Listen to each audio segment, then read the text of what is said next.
first graders. One of our very favorite chapter books to read together was Freddie Finortner, Fearless First Grader, and we were on book 7, The Magical Wading Pool. And I know it's been a while since we were at school reading this book together, so I'm going to summarize what was happening so we can remember, because we are on chapter 4. And before chapter 4, if you remember correctly, Darla, Freddie, and Chipper had this magical wading pool, and it looked just like a normal pool. But they put on their face masks with their snorkels, and they put their head into the water, and what they saw was incredible. And that is where we left off. So we are going to start on chapter 4. So listen very carefully. They were no longer in a wading pool. Beneath them was a vast sea filled with brightly colored fish. There were rocks and plants and coral all around. The 3 first graders were so stunned, they pulled their faces from the water and drew back. But when they looked into the pool, this is all they saw, the bottom of the pool. "Did you see that?" Freddie sputtered through his snorkel. "I saw all kinds of fish," Chipper said. "Me too," Darla exclaimed. "It really is a magical wading pool after all," Freddie said. "Do you think it's safe for kids?" Darla asked warily. "Sure it is," Freddie said, "or else they wouldn't sell them at the store. Besides, my dad wouldn't give us a pool that wasn't safe." "Yeah, I guess you're right," Darla said. "Let's do that again," Chipper said eagerly. And with that, the 3 first graders plunged their faces into the water again. It was hard to believe, but it was true.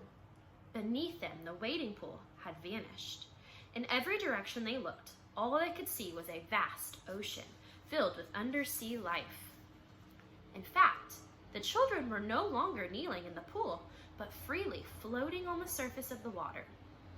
Even Mr. Chewy had become an expert swimmer and was having great fun trying to catch fish in his paws.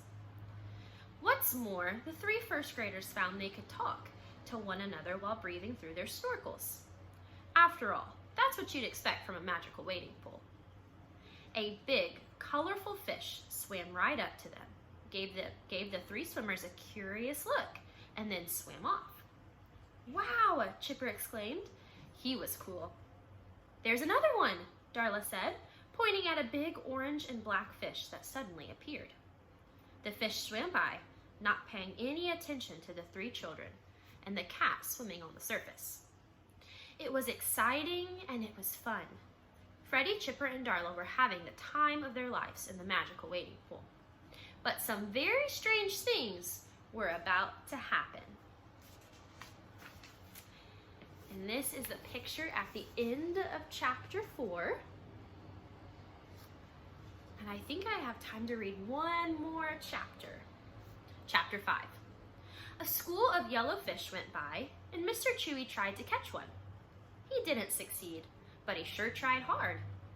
"Freddie," Chipper said, "this has to be our best adventure yet." "Yeah," Darla agreed. "This is so much fun."